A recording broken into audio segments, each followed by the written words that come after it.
Yes, reka nanjye gusuza kandi gushimira ko warisemo yicana n'ibyacu komeye cyane kubugarutse kuba natwe umwanya nk'uyu nguyu. Ndagusuje kandi nkwifuriza kugira amahoro y'Imana bitewe naho waba uherereye hose. Ushobora kudukurikirana mu Rwanda cyangwa se hanze y'igihugu cy'u Rwanda. Ni ukuri warakoze kudukurikirana kandi Imana ibiguhera umugisha. Kuri kamera ndi kumwe na Prince Robert Rwanda. Yego. Nishimiye kubana nawe. Ndabyishimiye. Amakuru meze neza, ndashima Imana pe. Urashima Imana? Yego. Imana ishimwe. Amen. Mu kiganiro twakoranye ubushize hari ahantu harimo kuvuga ko ngo mwari mumaze iminsi musengera yuko abantu cyangwa se aba pasiteri bagiye bakora amadega, reka ariko mbyita, kuri social media bakwiye kuza kwivugira amakosa yabo. Urumva iyo ubivuze mu mboni z'ababizeramo n'ababakunda bataza ayo makosa, iyo ubivuze barababara. Ako buri umwuka wera atashye ku muntu ku giti cye akamera nka kura kwa Zakayo. Bundi Bibiliya iravuga ngo Zakayo yaje kureba umwami Yesu, aza umutima we warumvisha amakuru ye, aje kumureba ngo ageze ahantu ngo avuga ngo sindi mumubone neza, yurira igiti kuko yari mugufi. Yego. Amaze kurira igiti ngo umwami Yesu kuko areba hose ahita abona icyazanye Zakayo ngo ari umukoresha w'ikoro. Iyo tuvuze umukoresha w'ikoro muri iki gihe ni naba basidari, naba abantu babazwi na rubanda nyamwinshi, sibyo? Noneho Zakayo mu kwihana aravuga ngo Imana imbabarire, hari abantu nibye amafaranga, hari abantu nahuguje amafaranga, ndabariha n'ibinashoboka mbarihe kane kugira ngo abashe kwihana. Urumva icyo gitsika mutima yari afite cyo kugira ngo abashe kwihana. Rero iyo Zakayo ari kwivugira ibintu bye bitandukanye n'iyo umuntu ari kuvuga ibintu bya Zakayo, avuga ko Zakayo ari umujura, avuga ko Zakayo ari umuhemu, byorohera Zakayo kubyivugira kuko ni nawe ubivuga neza kurusha uko undi muntu yabivuga. Yego. Kuki rero mwarimo urimo gusengera icyo kintu ku kimwe bw'ahubwo ayo makosa nayo muyazi mutagomba kuza ngo muyavuge? Urumva tugeze mu isi itarahishurirwa icyo bita guhana imirimo y'umwijima no guca imanza no kwinjira mu buzima bwa muntu bwa prive, la vie prive. Iyo uhannye umurimo w'umwijima umuntu ahita abona ko uri umucamanza.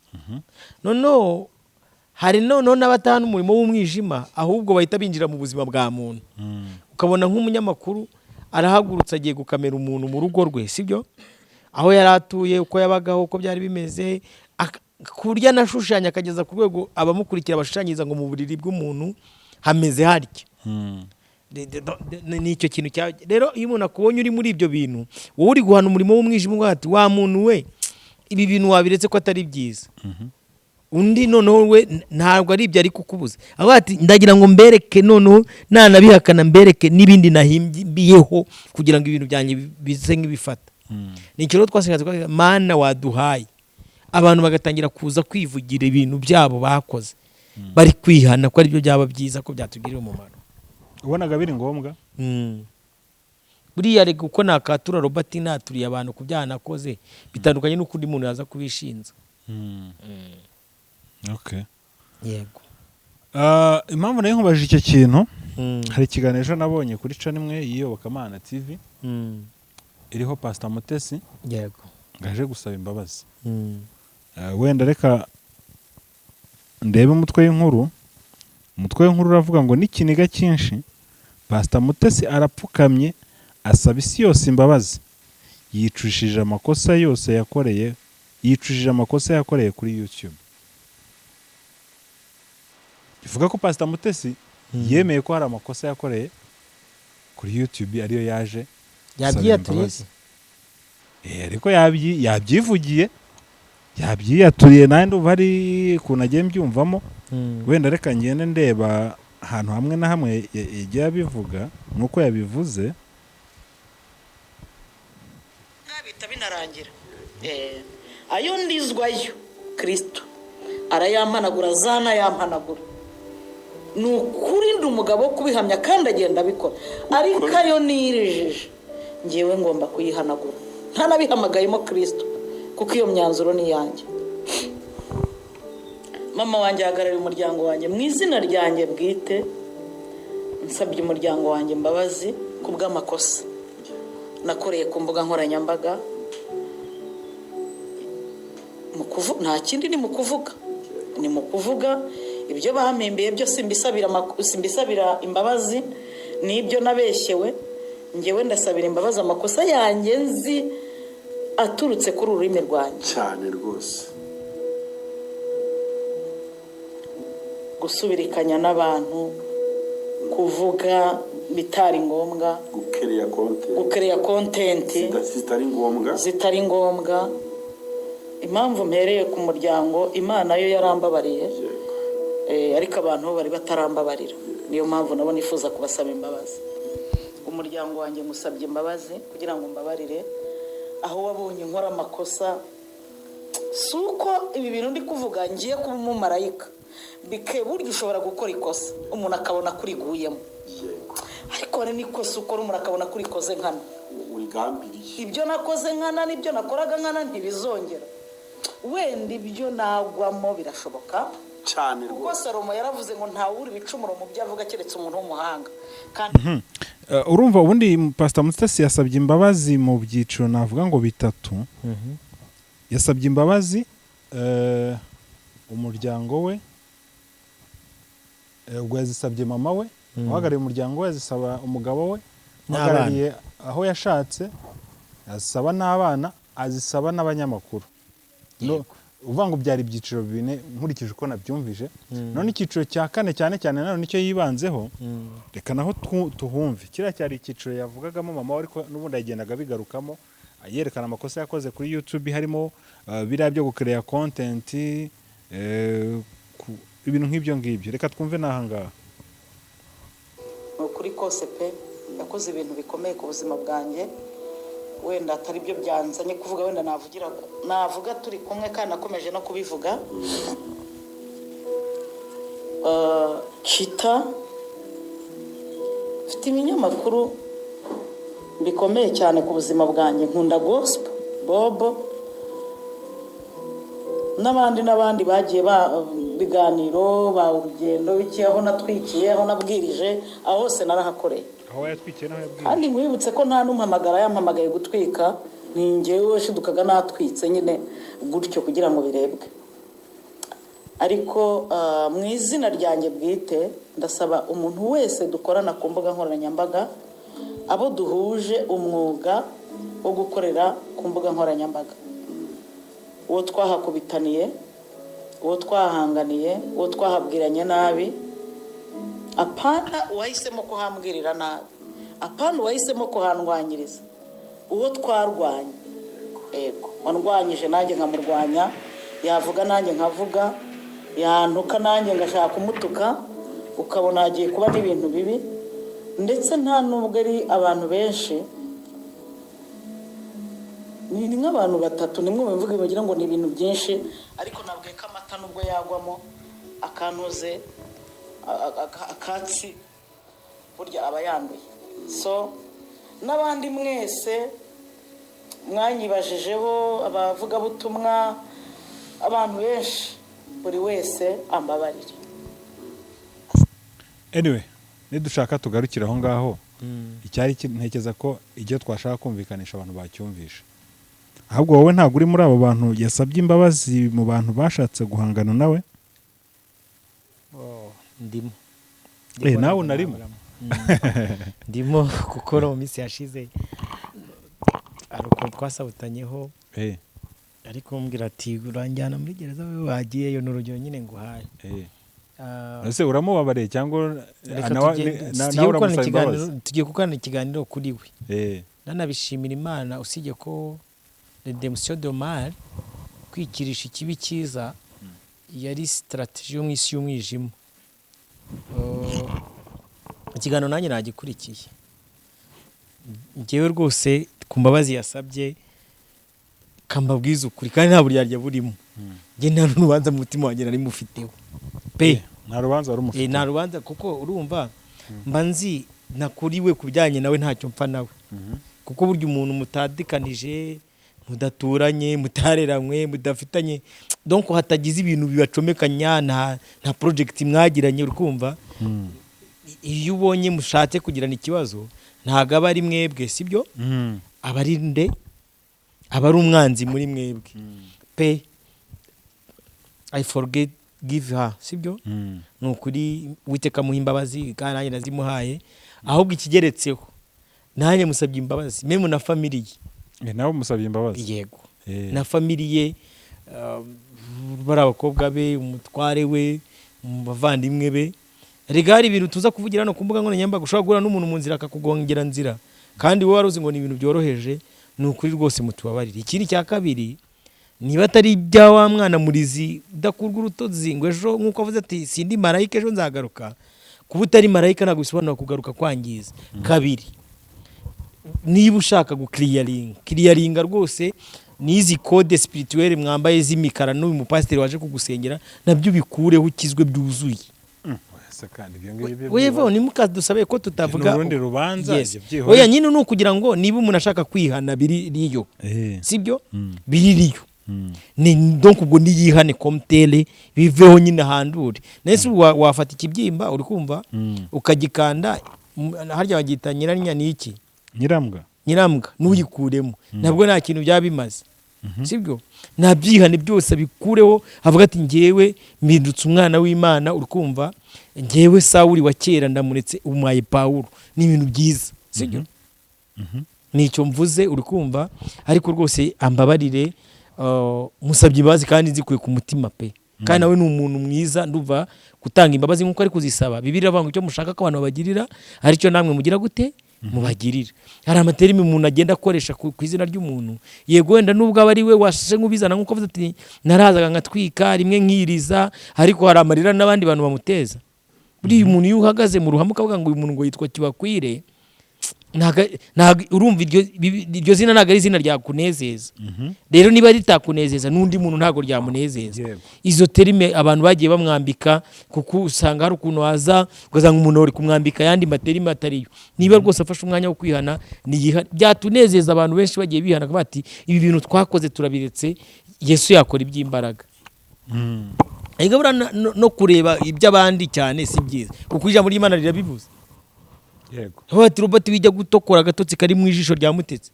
Muri wowe ndi kukurebamo umugogo. Sibyo? Ariko hari igihe biba ngombwa ukabona inzira munyuramo yo kuvuga ubutumwa bwiza. Hari abantu Bibiliya iravuga ngo abini Uwiteka bameze nk'umusozi wa Siyoni utabasha kunyeganyezwa ahubwo uhora uhamye iteka. Hari irindi jambo rivuga ngo bameze uri kumva ngo imvura y'imigisha irabacyamikira mu gikombe cyitwa Baka. Iyo bavuga Baka cyari igikomba Abisiraheli Abafilistiya bajyaga barambikamo imirambo n'izindi ntumbi z'inyamaswa kugira ngo batabasha kuzinyura kuko cyari kirazira kurenga intumbi yapfuye.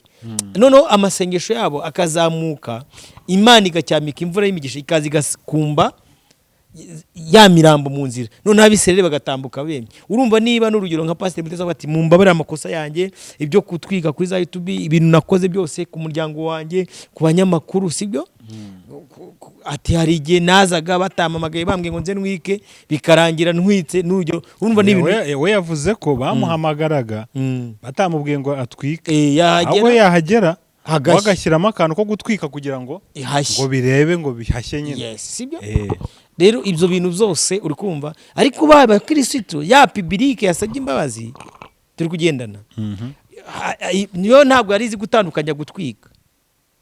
Hari igihe rero Robert yazaga akakubwira ati nyamara ahantu uyu muntu ari gutwika ahantu hari gushya mwa bantu mwe sibyo hari rero udashaka kumva ko hari gushya hagati yo kanohereza ituro ngwino basaba imbabazi bagati babantu mwanyoreje amafaranga hari gushya mumbabarire narayariye sineze kwagarura haka imitima yanyu nimbohokeho byose mu mubabarire uri kumva ibintu bigende neza n'abandi bazaze bakura hayo baneye nibyo byiza sibyo urumva ngiye muri iki kiganiro nakuyemo utuntu tubiri tw'ingenzi uretse gusaba imbabazi. Yego. Ariko nibajije nyine niba koko atari ibintu byaba reka mvuge ngo atari ibintu byaje mu bantu benshi bitabiri mu bantu benshi. Yego. Kandi ko create content kandi ko gutwika. Yego. Ese aho nitwaba dufite abandi ba pasiteri nkawe nabo mu byo baduha harimo ibyo ari content bazanye ahangaha cyangwa se bataje gutwika. none se niba hari benshi bavuga ati ngewe uyu mupasiteri mugenderaho ni roromodo wanjye, ubwo niba mabuja hejuru yarakoze ikintu so buja wowe uri hasi urumva utaragikoze? Evo wibibwira ngo uri kubyibwira. Dufite abapasiteri benshi uri kumva bagiye bakora amanyanga hano, bakaza bagahimba ibinyoma, bakicara n'abanyamakuru bagakora amakontenti uri kumva, bakaza bakintroduza mu bantu, bakiba abantu b'Imana amafaranga, nabo bazazi babikureho bihane birangire, sibyo? Kandi izi content akanti nshini zabo bagira bituma babaha goya ko urumva ikinyoma wahimbye ukagicurangura. Nagwaye urugero rwa hafi, urabona nk'uyu mukobwa avuga ngo aratwite Zawadi, yigize kuno bana ba nyira Pasika n'abandi baza mu nsengero bakaza kuvuga ibintu wabyumvisha ubwenge bw'umuntu kumva nago bishyikiramo, ariko ko ari ibintu bishimye amaranga mutima abantu bagahita babyikiriza ngo ngiye ngo bafunze ngo ishoro 75 kuyihe leta se, ku myaka yawe kuyihe leta? Ubu ufite dokima zemera ko wagiye muri gereza ishoro 75 ngo barasha abantu ngo ngeho ngo bangezeho ngo nibuka ngo ijambo Yesu yavuganye nanjye ngo wari ugiye kundasanga ngo umwuka ngahita mbwira ngo hamagara ngo rufo, uri kumva? Sibyo, ugazanga ni inkuru zubakitse mu binyoma kugira ngo abantu amarangamutima yabo agire gute akururwe. Ibyo bintu rero mu bwami bw'Imana Bibiliya irabibuza. Bibiliya ibuza gushyeshyenga no kubeshya. Twa content no gutwika rero cyangwa n'ubundi harimo kimwe muri ibyo. Nibyo nakubwiye ngo nibuje kwihana ihane neza, ariko ejo utagaruka tutareba. Navuze ikintu kitwa redemption de mal, ni kwicunguza ikibi cyiza rukumva ko bata, ariko uru ruhande nakoreragamo ndi kubona rwaranduye. Uwanyura hanga kanyure muri urunguru, kandi urunguru ruroroshye rurafata. Neza Bibiliya nivuga ngo hejuru imbabazi nta kindi cyongerwaho. Umuntu waje avuga ati ndasaba imbabazi, warenzaho iki? Ntacyo. Warenzaho iki? Ahubwo atamarira nirijije ndayihanaguye. Nirikumva nubwo nabayandijije namwe munsi imbabazi, kuko yanje bikunze Mutesi ntago yareka kuba yararize. Hari ibiganiro twakoze mu minsi yashize, hari ikiganiro nakoze gishobora kuba cyaramurijije, avuga ngo nka Robert nkayo muvuga butumwa nambwiye ngo Imana yawe siyo yanjye. Ayo ngayo ngari muyo Yesu azamuhoza rero. Ayo ngayo Yesu azayamuhoze koko, niba ndacyabihamye n'ubu Imana yawe siyo yanjye. Yase kandi yihannye nyine yihannye. Nakubwiye ngo namareyo nakanda mareyo, uri kumva? Nabirarega byo kuza umupasi akaza kumagara hejuru umugabo mwa blackinze. Arega naguzi ko muri nuza mu zigira inshuti yaravuze ngo impamvu yo kwambara iruta kwambara. Ira code black code ifite ikintu isobanura mu nuza mwisi yo guhuza igihe umuntu yavukiye. Kuba tazi gusoma spirituality rero bazi ko ari ibintu biri aho ngaho bisanzwe. Byose bikureho n'ubundi uhishurirwa. Bibiliya ntago yemera umupasiteri w'umugore. Niba ushaka gukana ntago yabishobora. Iyo ni ikindi zanye ni rubanza tutari buciremo. Nyine niyo mpamvu nkubwira ngo niba wihannye ihane rwose bye. Wizana imanza zimwe ngo zishake kumara izindi. Hari zo tuzaca ikindi gihe, izo tuzaziburana ikindi gihe. Ariko nagaruka kongera akagaruka gakaza gukora ibintu bitajyanye n'iby'ubwami bw'Imana, nanjye nzagaruka. Uzamutwikira rimwe mute nzagaruka, ndakwemera, ariko nzagaruka. Aya ntago azagaruka kandi yasabye imbabazi. Niba atari rigondi naryo niba atari rigondi oya, reka tujye tuvugisha ukuri. Ushobora gusanga ari rigondi nabwo. Twizere ko ari iz'ukuri. Nanjye nimba baravuze yazisabye ibyiciro byose, umuryango we aho yashatse. Nizere ko famiye mwamubabariye, nk'abanyamakuru mwe namwe ba pasiteri Fani n'abandi mu muhimbabazi. Ubu dukeneye kumva pasiteri Fani amubabarira bikarangira. Nababwiye ngo nzabasengera Imana kandi bizagera neza, kandi njye ariko ibintu Imana iri kugenda yumva gusenga kwanjye. Sibyo mama bitangaza mu mubabarire mwese n'abanyamakuru n'aba bacita bari baramuhagaritse kuri, sinakubwiye ko bamutenze. Baramutenze mwongere mu mugarure mu murimo hejuru imbabazi nta rubanza rurimo.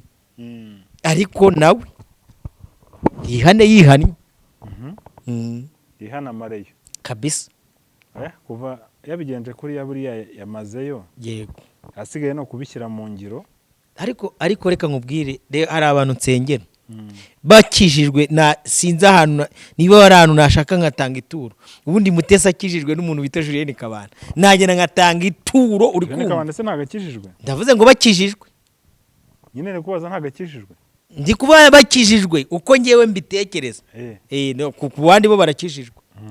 Kuko niba hari ikintu uri kumva, niba hari abantu bakora umurimo ivuga ubutumwa n'ububyutse Imana yahanuye mu Rwanda bikaba nabo bantu babiri.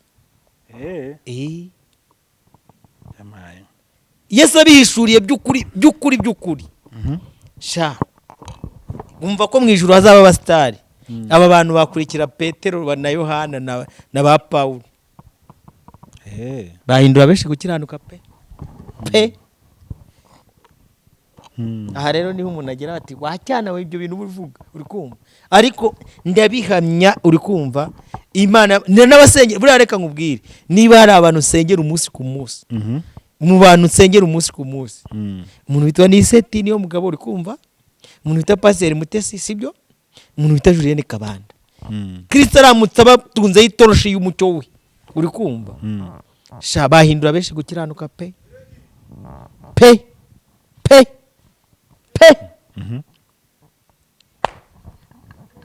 Kandi Imana izabikora, ndabizi.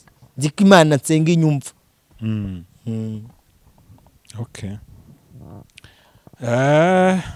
Reka twizere ko Pastor Mutesi yakijijwe byo gukizwa kandi yatangiye urugendo rushya nk'uko yabyivugiye. Imana ishimwe. Arega buriya uriya niwo munezero. Umuririmbyi yararirimbye aba ngo sinzibagirwa umunsi nakizwaga ubwo Yesu yinjiraga muri. Yego. Uriya ni intangiriro y'umunezero. Uzi none ubu sureba akadufate nk'urugero rwa hafi.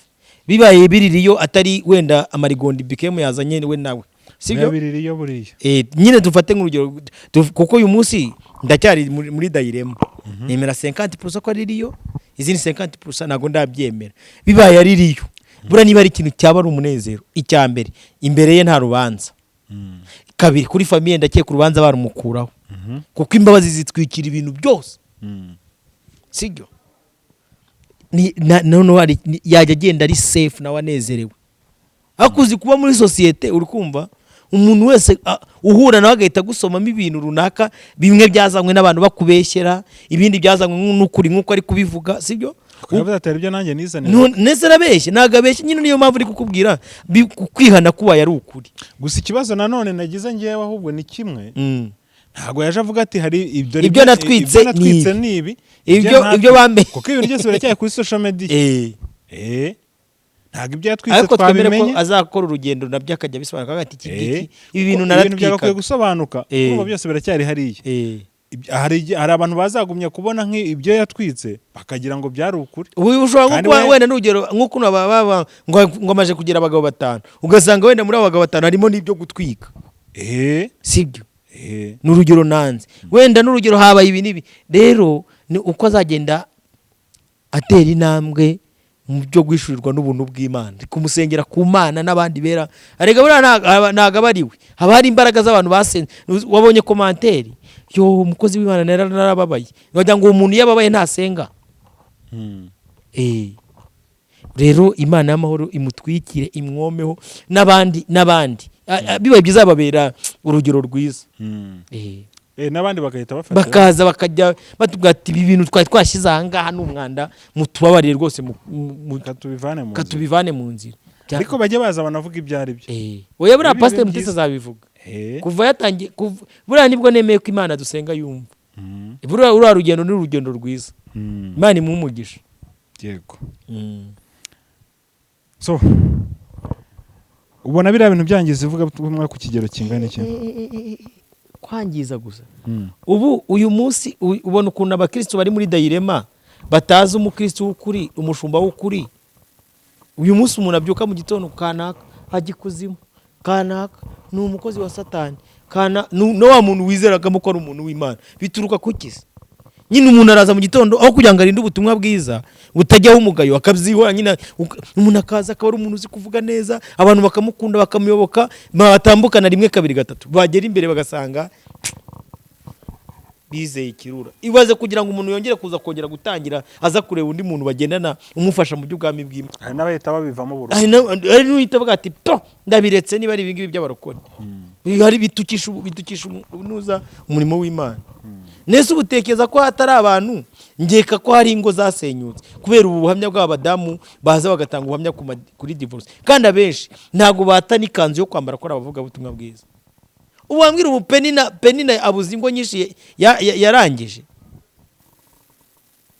ngo mutuza kubavuga amerutse kumva avuga ngo arashaka umugabo harya ngo ntago yategereza ngo uri muri gereza hari undi w'ikizungereza kibyibushye ukuntu sinzi izina ryacyo nyanyitegereza kandi bose bambaye ishusho y'ivugabutumwa hasi undi ko hamugane tugaruke nko kuri penina ko basezeranye kubana mu bibi no mu byiza none ko bigeze mu mibi bakamwihinduka niba se mushaka umuri bibiri wamuriye ni ngombwa ngo aze kubivugira ari gushaka uwo kuri kamera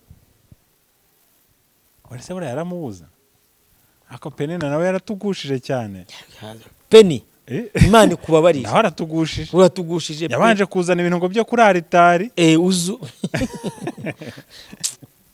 akoze ukuntu buriya nuko tubivuga ari igihe tubivuga duseka ariko biva ari agahinda gakomeye akuze umuntu ariko reka dufate urugero twishyire mu cyimbo cya Yesu sibyo uribaze twishyire mu cyimbo cya Yesu nubwo tutariwe ibaze umuntu aje kwitirira uri kumva oya reka dufate urugero ruri tipike rugaragara urabona nka kuno nyakubahwa perezida wa repubulika ayoboye ibaze umuntu aje avuga ati ngende uwo mu bwami bwa nuza bwa perezida Paul Kagame sibyo ariko watambuka kabiri ibikorwa ukora bikaba ari byo kumurwanya ubwo yanezerwa ubu yakwishima ibaze umuntu arabyutse mu gitondo aje ati ngewe mvugira Yesu ndi ambasaderi ya Yesu hano mu Rwanda aratambuza ati nge naciye imyeyo kuri aritari niho nakuniye kabiri ati uko mundeba narogaga guhinduye iseta yo kuroga warogeraga ahangaha none uburyo bwo kurogura buhindu uri kuroga n'abantu nyine mu by'ubwami bw'Imana nabaje kubaroga naho bije kubaroga rero abantu bagende bihane bicare Imana ibahane abamwifate akanyafi banyuzeho ibigishe abandi baze babwira Imana ati tubabarira ibyo twakoze ubundi hanyuma ibintu bigende neza Dakiye kabera ati imyaka ingahe sinashobora kwihanganira ati sinakihanganira niba hari ufite ikibazo nk'icyanjye nawe tujye twisungane kuko ntago burasi impamya ko bazasezerana no kujya bisungana kugeza igihe uwo basezeranyije agarutse nagaruka agasanga umugore yavuze cyo ko bitava kuri YouTube ahondagure umwe ubwo ni divorce yigenda ubu nk'aba pasiteri babatije ba Jackie bakwiye kuza bakadusaba imbabazi tujye tuvugisha ukuri ko banahari benshi ni ukuri mujye muri komantere mutwandikire mutubwire abapasiteri namwe mubona n'abavuga butumwa bakwiye kuza ngaho ba Jitafu ngaho ba DJ Ntuza ngaho bantuza akose tujye tuvugisha haswe ibintu babigiza agatobero gakomeye usije ko abantu basuzuguza ubuntu bw'Imana mute Imana iguumugisha ahubwo ikibazo bamugani nuko n'abantu babivuga abantu bakarakara yego ngo babivuze ngo babavugiye umuntu wabo kuko nuvuga ngo Jackie ngo yabatijwe ngo wamubatije koko ngo yakijijwe urukumva ubwo ukoze icyaha hari umuntu ukizwa ukabona asa nk'uwahindutse pe ko mutere urabona nk'uyu mwana ngo witwa Emeline ubona ko yahindutse uri kumva n'ibintu by'uburaro ubona ko kuva yavuga ati ndahindutse ndabiretse mbivuyemo we na poste ze zisigaye zarahindutse pe totalement uriya niwe uvuga ati uyu muntu yarahindutse tureke kumuha credit umuntu wabwirije Emeline Imana imuhumugisha hako umuntu araba atarava mu mazi Aki arimo agatangira gutanga utwo bambariyeho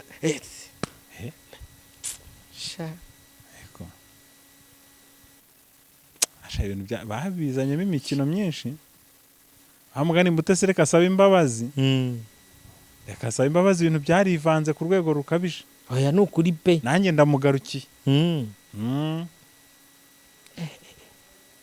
Basaba imbabazi cyangwa se babivemo tumenye ngo babivuyemo byararangiye, kuko hari ababivuyemo bigira mu icupa. abo sava abo rwose akose umuntu atoka mu gitondo ukabona umuntu yikoranye nk'umupasiteri ngo ngiye ngo nywa inzoga ngo ndakaze, hanyuma asa amagani aba bamutabazi bano tujya twirwana hano bicare hano baze basaba imbabazi aho batwitse bavuga ati ha twari turi gutwika sibyo. Harabyuka mu gitondo hari igihe aza ngo yakijijwe, ejo konye ukabona yongeye yagarutse muri wa mujyo. Ariko none ntabwo uzahano byangirikira ubusura nk'abantu bari batarastinze nyine nk'uko turi kuvuga Pastor Mutesi, urabona ko bamuhaye imbabazi natwe tuzimuhaye, ibaze kubona mu gitondo yongeye yagarutse. Ariko kabaye icwende ntago nge singe waza n'ubuhanga bwo kukoza, niyo koze ni koga uri kumva. Imana idufashe abantu bagende basabira iki imbabazi. Anyway, Roba, cyetse niba hari ubundi butumwa ushaka gutanga, nta bundi twasoreza aho rero. Imana ibamugisha. Twasoza kandi rwose twizere ko n'abandi biza kubabera isomo, akaza kubabera role model, nkuko hari abo yarabereye. Ubundi yarasanzwe hari abantu bereye role model, kuva rero yahindutse ahindutse rwose. Gusa nanone ikibazo gisigaye kuri aba bantu yarabereye role model muri bya bihe byo mu bintu byo gutwika, kuko hari abantu rwose yatwikaga bakavuga bati mami tuzakugwa inyuma. Ikibazo nibura uyu munsi aho yagiye naho barutwitsi bagenzi banjye ko umutwitsi mukuru abataye mu kibuga namwe muri ihana, nibura nabo bari mu mwanya bati cyangwa bo baragumaye, ubwo baramukwepa naba yakijijwe, zurabara yakijijwe nawe akongera kumujya inyuma. Ekada takurahi ntago biza, ariko ubu rahita bashaka undi bajya inyuma. Akaga. Roba, reka dusoze ikiganiro cyacu. Yego. Ibiganiro byacu byo nakagaruka, dushimire abadukurikiye bose. Shalom.